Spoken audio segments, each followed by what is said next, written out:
Un šobrīd Ozols ir uzkrājis 2 cīņu uzvaras sēriju.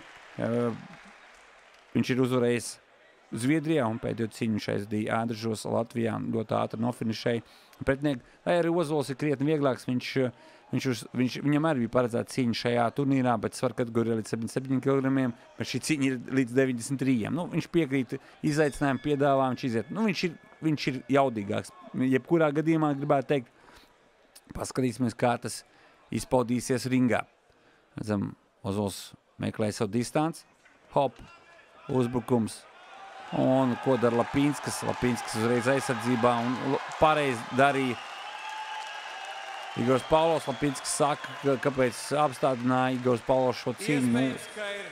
Nu, gribētu teikt, ka šeit Lapīnskam absolūti nevajadzētu izteikt nekādas pretenzijas. Viņam nevajadzētu pret tiesnesi izteikt pretenzijas, jo te realitātē viņš neko neizdarīja. Nu, šī bija iespējams, ka vieglākā cīņa priekš Ričardu Ozolu. Nu, te bez absolūti nekādas piepūles.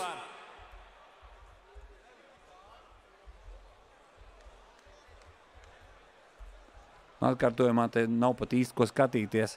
Ļoti ātru uzvaru par savu pretinieku gūst sportists no Bauskas Ričards Ozols!